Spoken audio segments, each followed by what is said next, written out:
अब हम question number 21 से स्टार्ट कर रहे हैं। Signal generator, amplifier, loudspeaker are used to produce different sound waves in the air of a room. The relation between the properties of these waves are investigated. Which relationship is not correct? ये बहुत important है, not correct. ठीक है, अच्छा भाई, तो हमारे पास relationship कौन कौन सा करेक्ट नहीं है? Frequency is inversely proportional to wavelength. Yes, this is correct. ठीक है, frequency is inversely proportional to wavelength, क्योंकि हमें पता है हमारा फॉर्मूला क्या है, v is equal to F lambda. तो दो चीज़ों का प्रोडक्ट जो है वो इनवर्सली प्रोपोर्शनल होता है। Intensity is proportional to amplitude square. Yes, this is also correct. Intensity is proportional to amplitude square. Yes, और period is equal to the reciprocal of frequency, यानी टाइम पीरियड बराबर है 1/f। This is also correct. तो हमारे पास ये सारे options correct हैं।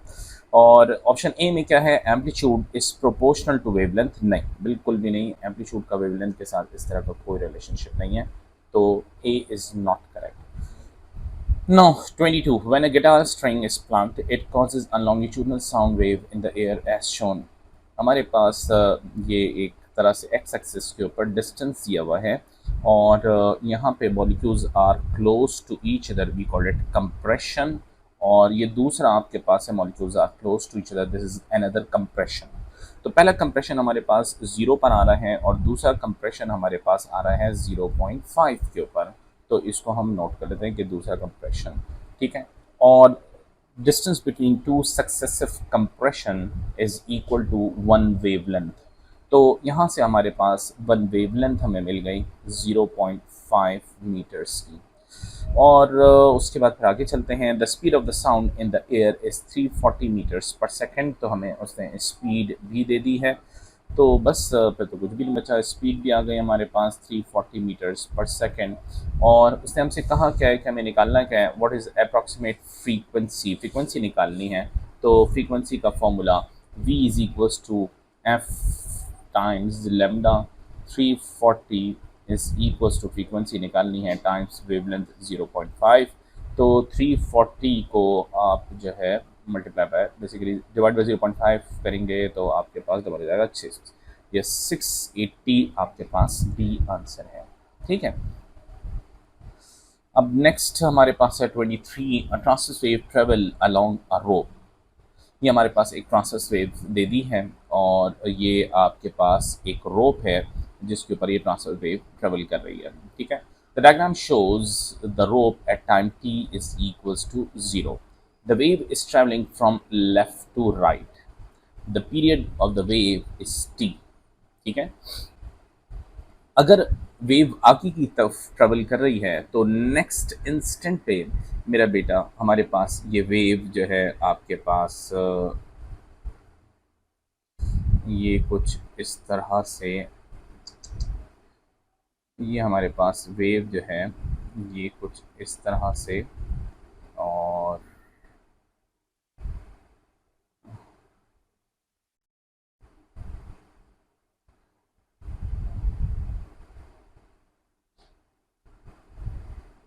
ये नेक्स्ट इंस्टेंट पर जब वेव आगे ट्रेवल करेगी तो कुछ इस तरह की हमारे पास पोजीशन होगी। ठीक है, और आसान हमारे पास क्या है कि इस वेव को इसी के ऊपर ही हम ड्रॉ कर लेते हैं। ये देखें, ये वेव हमने इसके ऊपर, ये आपके पास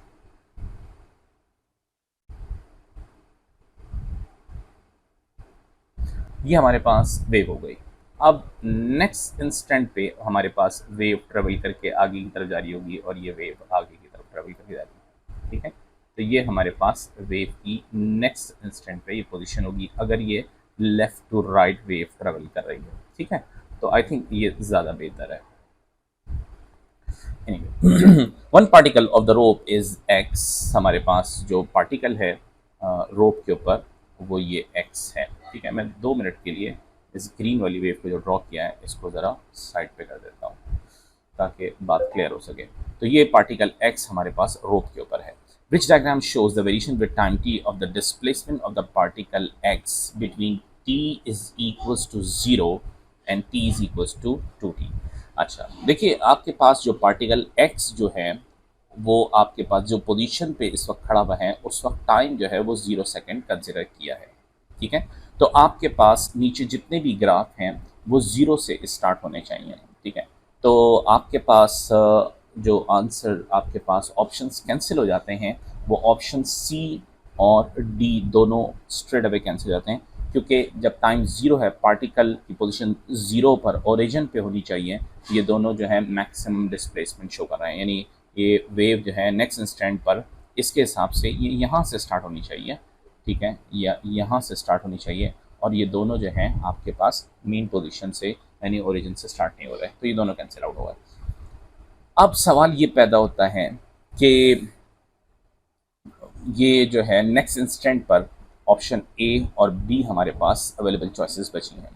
तो अब ये पार्टिकल ऊपर की तरफ ट्रेवल करेगा या पार्टिकल नीचे की तरफ ट्रेवल करेगा। तो देखें, if a point on a wave is followed by a trough, अगर आपने पॉइंट देखा जैसे ये पॉइंट एक्स है जो कि मेन पोजीशन पे है, नेक्स्ट इंस्टेंट पर ये ट्रफ इधर की तरफ आएगा, ठीक है ना। तो अब आप इसके ऊपर क्या कहेंगे कि ये पार्टिकल नीचे की तरफ जाएगा, ठीक है। लेट से अगर ये पॉइंट एक्स इधर होता और इससे पीछे क्रस्ट आ रहा है तो नेक्स्ट इंस्टेंट पे क्रस्ट ने इधर आना था। तो if a point on a wave is followed by a crust it will move upward. Clear है। तो देखो ये जो मैंने तुम्हारे पास एक वेव बनाई थी, तो ये देखो ये तुम्हारे पास ये वेव इस तरह थी, नेक्स्ट इंस्टेंट पर ये देखो ये पार्टिकल इधर आ जाएगा, किधर आ जाएगा, ग्रीन वाली लाइन पे। ये देखो ये पार्टिकल किधर चला जाएगा अपनी मेन पोजीशन से डिस्प्लेस करके इधर आएगा, ठीक है। हर पार्टिकल नीचे की तरफ आ जाएगा। तो अब तुम देखो ए और बी के अंदर नेक्स्ट इंस्टेंट पर क्रस्ट की तरफ बात जाएगी या ट्रफ की तरफ। तो डेफिनेटली अब आपको बात क्लियर हो गई होगी कि हमारे पास ट्रफ बनेगा। तो आंसर क्या बन गया, B. Now next, a jet aircraft travels at a speed of 0.8 v, where v is the speed of sound। अच्छा, तो मेरा बेटा स्पीड ऑफ साउंड हम क्या करते हैं, स्पीड ऑफ साउंड हम कह देते हैं, चूँकि एमसीक्यूज़ हैं तो लेट से मैं ले लेता हूँ 300 मीटर्स पर सेकेंड। आप 330 ले लें कोई मसला नहीं, 340 ले लें कोई मसला नहीं, ठीक है। लेकिन एक राउंडेड फिगर को लेने में हमें मल्टीप्लिकेशन डिवीजन में ज़रा आसानी रहती है, ठीक है। अच्छा, तो इसने हमारे पास क्या कहा कि ये 0.8 v के बराबर है और v हो गया 300 मीटर्स पर सेकेंड। तो 0.8 मल्टीप्लाई बाय 300, तो 8 3 ज़ा 24 और एक ज़ीरो आप कम कर दें तो ये हो गया 240 मीटर्स पर सेकेंड, ठीक है भाई। तो ये हमारे पास आ गया। The aircraft directly approaches a stationary observer. देखिए ये तो डॉपलर इफेक्ट लग रहा है, अप्रोचेस, अप्रोचेस के अंदर।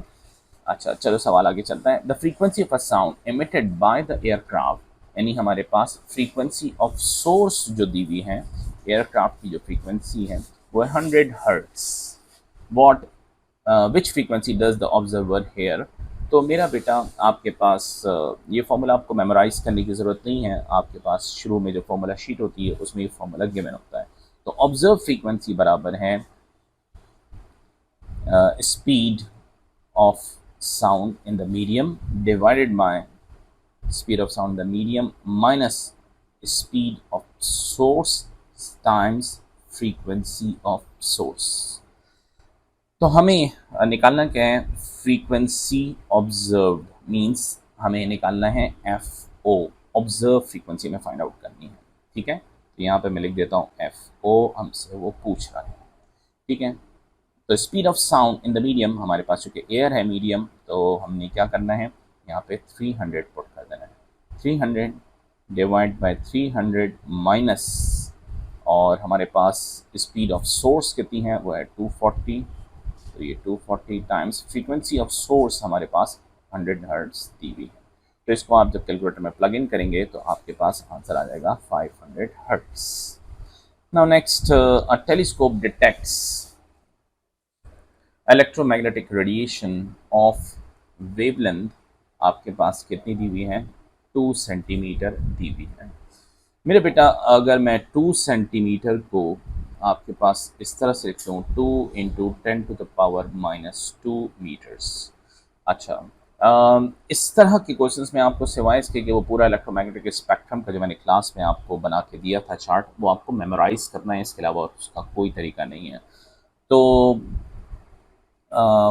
एक्सरे की जो आपके पास वेवलेंथ होती है वो होती है 10⁻⁻10 मीटर्स, ठीक है। रेडियो वेव्स आपके पास 10⁻+1 मीटर्स, ठीक है। और माइक्रोवेव्स होती हैं वो होती हैं 10⁻²मीटर्स। तो इसका जो ऑप्शन है वो है ए, ठीक है। तो आप वो चार्ट मेमोराइज कर लेंगे, ये वन गो में सवाल होगा, इसमें कोई साइंस नहीं है, सिंपली आपको चेक कर रहा है कि आपको आता है या नहीं आता। Two waves of the same type overlap, दो वेव्स हैं और दोनों आके ओवरलैप कर गई। When does the principle of superposition apply? अच्छा, तो प्रिंसिपल ऑफ सुपरपोजिशन की डेफिनेशन क्या होती है ये मैं बाद में बताता हूँ, लेकिन प्रिंसिपल ऑफ सुपरपोजिशन बेसिकली कहता क्या है कि how to find the resultant displacement, ये इसका बेसिकली मेन मकसद है जिसके ऊपर ये प्रिंसिपल बनाया गया, ठीक है। यानी अगर क्रस्ट फॉलिंग ऑन क्रस्ट हो तो दोनों को ऐड कर दो, ट्रफ फॉलिंग ऑन ट्रफ हो तो दोनों को ऐड कर दो, क्रस्ट ऑन ट्रफ हो तो आप जो है सब्ट्रैक्ट कर देंगे। तो how to find the resultant displacement, this is the principle के बिहाइंड द सुपरपोजिशन। और सुपरपोजिशन का जो प्रिंसिपल है, जो डेफिनेशन है, जो आपको क्लास में भी कराई थी, is the sum of the displacement of individual waves which are overlapping, ये आपके पास प्रिंसिपल ऑफ सुपरपोजिशन है, ठीक है।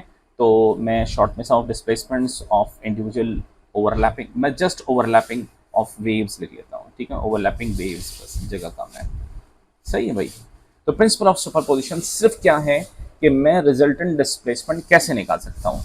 अगर एक वेव आ रही है और ये उसका क्रस्ट है और वो ट्रेवल कर रही है इस डायरेक्शन में, और एक दूसरी वेव आ रही है और उसका भी एक क्रस्ट है, मैं दोनों के क्रस्ट बना रहा हूँ for the sake of simplicity, and when they meet they overlap at a point, then the resultant displacement plus, और ये आपके पास plus gives you the sum of individual displacements and that gives you 2a। और similarly आपके पास trough on trough भी यही है, crust on trough में आप सब्ट्रैक्ट कर देते हैं। नाउ ऑप्शन बी हम देखते हैं, only the waves have the same amplitude, जरूरी नहीं है। सुपरपोजिशन के लिए दोनों वेव्स का एम्पलीट्यूड सेम हो ये जरूरी नहीं है, सिर्फ क्रस्ट और ट्रफ किस तरह आप ऐड करेंगे या क्रस्ट ऑन क्रस्ट कैसे ऐड करेंगे। Only the waves have the same frequency, ये आपके पास जब दो वेव्स आके एक दूसरे से ओवरलैप करती हैं, ठीक है, तो ये कंडीशन है दोनों की सेम फ्रीक्वेंसी स्टेशनरी वेव्स की कंडीशन है। Only the waves that are travel in opposite direction, ये भी आपके पास कंडीशन है, आपके पास या रिक्वायरमेंट है स्टेशनरी वेव्स की, ठीक है। तो ये आपके पास दो रिक्वायरमेंट्स हो गए स्टेशनरी वेव्स के। Only the wave haves almost the same amplitude, ये भी आपके पास रिक्वायरमेंट है स्टेशनरी वेव्स की। तो ये तीनों बी सी डी ये जो है आपके पास रिक्वायरमेंट है स्टेशनरी वेव्स की फॉर्मेशन की। आपके पास प्रिंसिपल ऑफ सुपरपोजिशन क्या है कि दो वेव्स के डिस्प्लेसमेंट्स को कैसे ऐड करना है, उनका रिजल्टेंट डिस्प्लेसमेंट कैसे बनेगा। तो ऑप्शन अब आपके पास, आई एम श्योर बात क्लियर हो गई होगी कि ये ए आंसर है। Now, a stationary wave is formed in a tube of length L that is closed at one end. ठीक है? The diagram shows the position of the nodes and antinodes of the stationary wave. ठीक है, तो मेरा बेटा आपके पास ये आपके पास नोड है, और अगर हम ये इस तरह से बनाएं, ये आपके पास ये बना और ये आपके पास तरह लैंड कर गया, ठीक है। और उसके बाद हम यहाँ पे ये करते हुए और ये यहाँ पर पहुँच गए, तो ये मेरा बेटा एक स्टेशनरी वेव फॉर्म हो गई जिसके अंदर एक एंड आपके पास क्लोज्ड है और उसकी लेंथ जो है ट्यूब की वो एल है। नाउ अब हम और आगे चलते हैं। तो यहाँ पे अगर हम देखें तो हमारे पास एक नोड, दूसरा नोड, हमारे पास इस ट्यूब के अंदर जो वेव फॉर्म हो रही है उसमें दो नोड्स हैं, एक और दो, दो नोड्स हैं और आपके पास दो एंटी नोड्स हैं। अगर हम आगे सवाल देखते हैं, which graph shows a variation of the amplitude A of the wave with distance x is measured from the closed end of the tube. अब मेरे ख्याल ऑप्शन ज़्यादा क्लियर आएगा। तो मेरा बेटा अगर हम ऑप्शन सी को देखें तो इसमें आपके पास एक नोड ये रहा, दूसरा नोड ये रहा, तीसरा नोड ये रहा और ये आपके पास चौथा नोड आ गया, चार नोड। जबकि मैंने भी आपको बताया कि हमारे पास कितने नोड्स हैं, हमारे पास एक नोड ये रहा और एक दो नोड्स हैं एक्चुअल हमारे पास उसमें सिनेरियो में, जबकि ये दिखा रहे हैं चार नोड्स। तो ऑप्शन सी कैंसिल हो गया। ऑप्शन डी पे देखते हैं, एक नोड, दो नोड, तीन नोड एंड चार नोड। ऑप्शन डी भी हमने स्ट्रेट अवे कैंसिल कर दिया। अब आ जाते हैं हम ऑप्शन ए और बी के ऊपर। ठीक है, ऑप्शन ए के अंदर अगर हम देखें तो हमारे पास एक नोड, दो नोड, यस बिल्कुल सही है। बी में देखते हैं एक नोड और दो नोड, बी भी सही है। तो ए और बी दोनों आर करेक्ट चॉइसेस। ठीक है, अच्छा जहाँ पे लेंथ एल खत्म हो रही है वहाँ पे एंटी नोड फॉर्म हो रहा है, ये रहा और ये रहा, ये भी सही है भाई। अब यहाँ पे एक इसने ट्रिक आपके ऊपर लगाई है और ट्रिकी जो पार्ट है वो क्या है कि देखिए हमने अभी तक जितने भी थ्योरी के अंदर पढ़े ग्राफ्स बनाए थे इनके, तो उसमें हमने क्या किया था कि हमारे पास जो वाई एक्सिस था उस पर हमारे पास डिस्प्लेसमेंट था।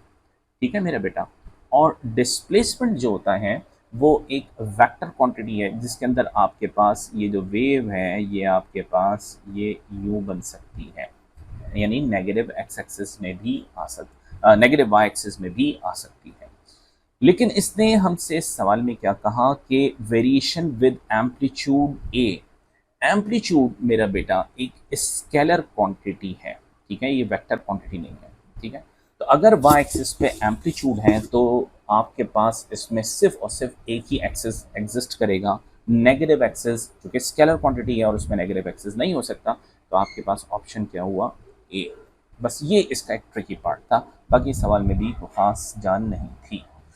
नाउ मेरा बेटा इसके बाद नेक्स्ट पार्ट है, a wave on the surface of water passes through a gap between two barriers and is diffracted as shown. What happens when the frequency of the wave is halved? Frequency is halved. मेरा बेटा आपके पास frequency half कर दी, it means कि frequency और wavelength में जो relationship है वो है F is inversely proportional to lambda.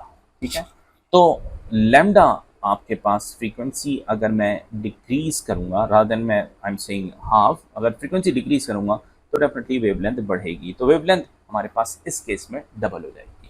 Clear है, तो ये हमारे पास एक पॉइंट आ गया। ठीक है, कि वेवलेंथ हमारे पास इंक्रीज की है इस केस में। नाउ उसके बाद हमने जब ये बात पढ़ी थी डिफ्रैक्शन का टॉपिक, तो हमने ये कहा था कि diffraction is obvious when the gap size is equal to the wavelength। तो ये मैं पॉइंट लिख लेता हूं कि diffraction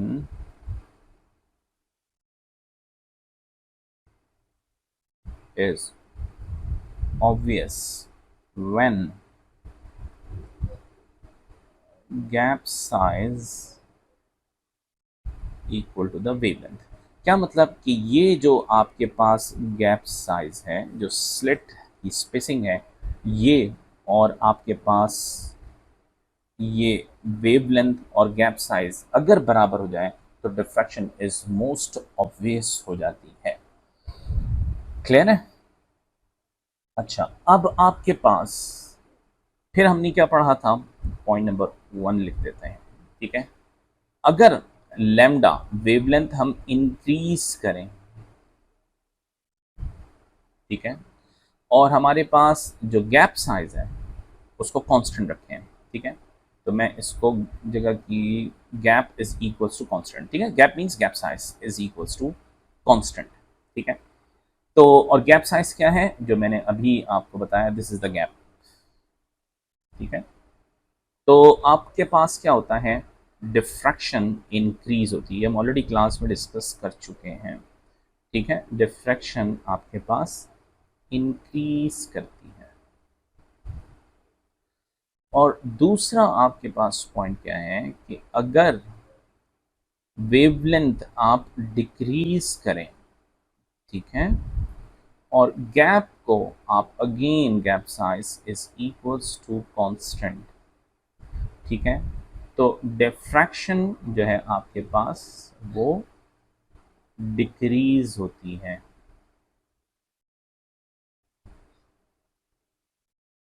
ठीक है बेटा, तो ये आपके पास कुछ पॉइंट्स हैं जो आपको मेमोराइज रखने हैं, करने हैं।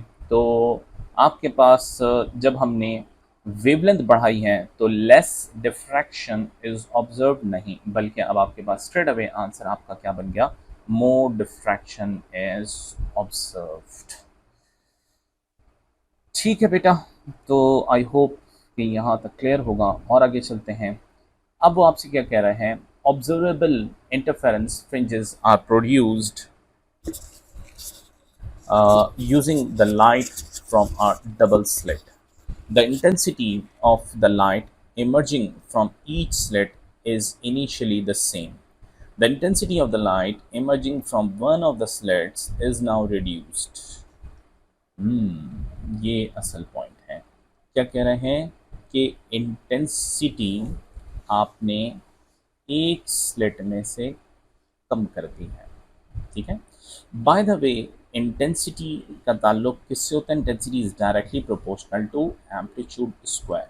तो अगर कहीं इंटेंसिटी से मुतालिक बात हो रही है तो इसका मतलब वहाँ पर एम्पलीट्यूड से रिलेटेड आपसे वो बात कर रहा है, ठीक है।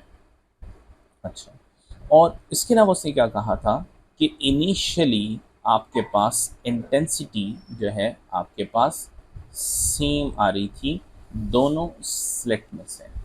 इसका मतलब मेरा बेटा क्या है कि अगर पहली वाली स्लिट में से ये आपके पास केस था और यानी ये वेव बाहर आ रही थी और दूसरी वाली स्लिट में से भी आपके पास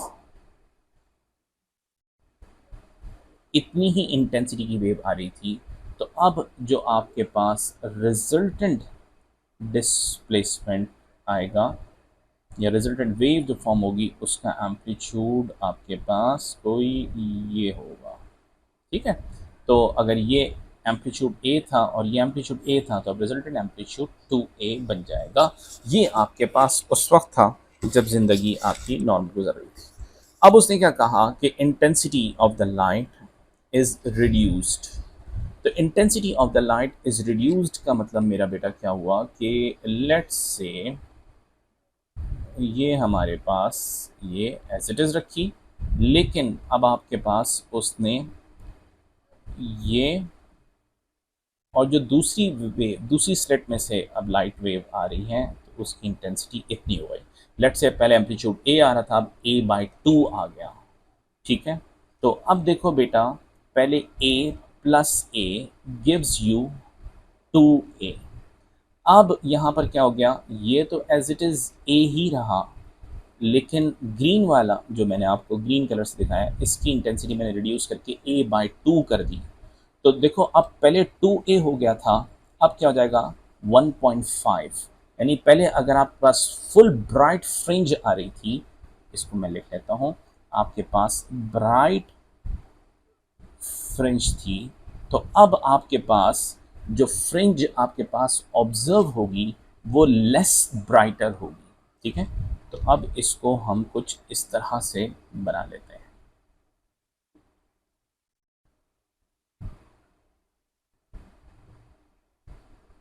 ठीक है, और इसके आगे लिख देते हैं लेस ब्राइट, ठीक है, ये लेस ब्राइट फ्रिंज, ठीक है बेटा। तो ये आपका कंपैरिजन दे दिया अगर कंस्ट्रक्टिव इंटरफेरेंस होगी। अच्छा, अब अगर मैं डिस्ट्रक्टिव इंटरफेरेंस की तरफ जाऊं, ठीक है, तो डिस्ट्रक्टिव इंटरफेरेंस में क्या होता है, trust of one wave falling on the trough of another wave. अब स्पेस कम हो गई है तो एक काम करते हैं, ऊपर काम करते हैं, ठीक है। तो ये मेरा बेटा ये यहाँ पे एज इट इज़ वेव बनाई, ठीक है, और इसमें ऐड करते हैं आपके पास क्या अ,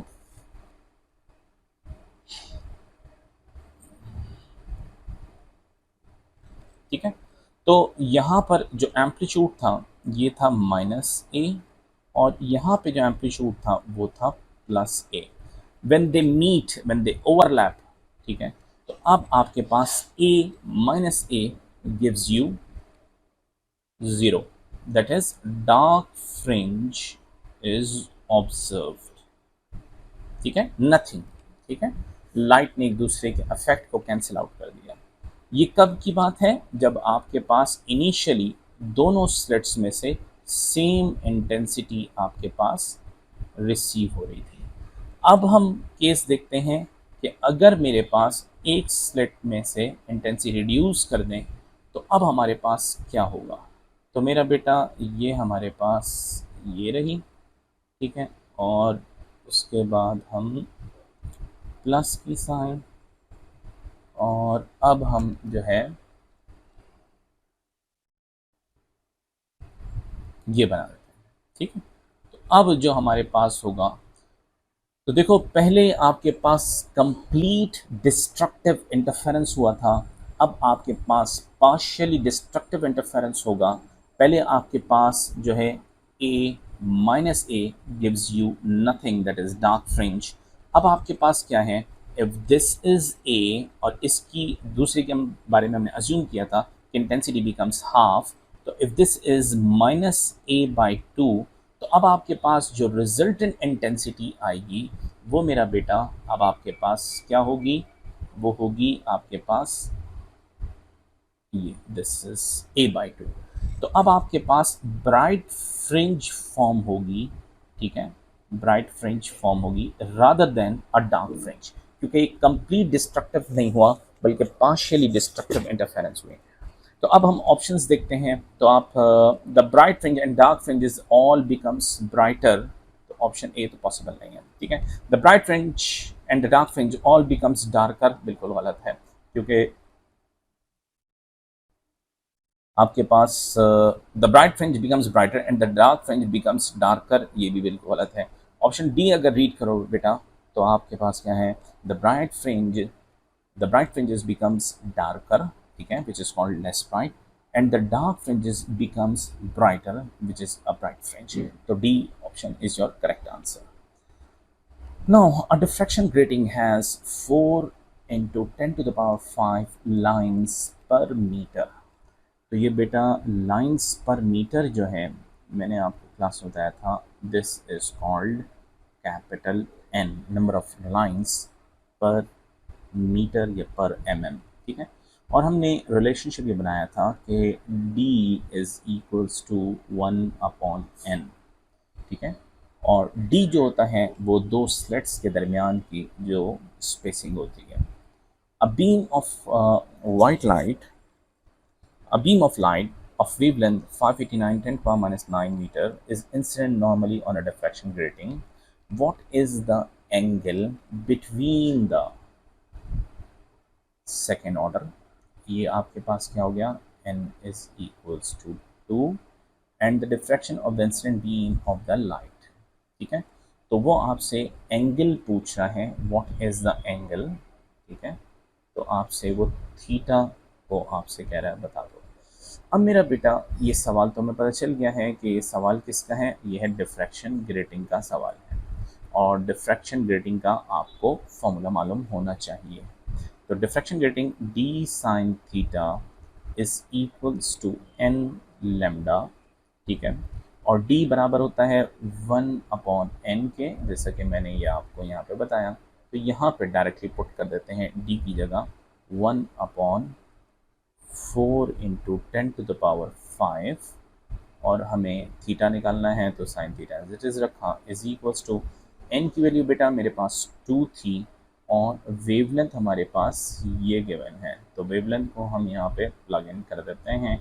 तो वेवलेंथ कितनी है, 589 10 टू द पावर -9, ठीक है, और इसको जब आप सॉल्व करेंगे तो theta is equals to sine inverse, और यहाँ पे आप ब्रैकेट ओपन कर दें और ये सारी वैल्यूज़ लगा दें, 4 इंटू 10 टू द पावर 5, ठीक है, multiply by 2 multiply by 589 10 to the power -9, और ये अब आप कैलकुलेटर में प्लग इन कर दें तो you will get theta is equals to 28.1 degree. तो ये हमारे पास यहाँ तक हो गया। फिर नेक्स्ट क्लास में हम लास्ट जो है 10 क्वेश्चंस भी सॉल्व कर लेंगे।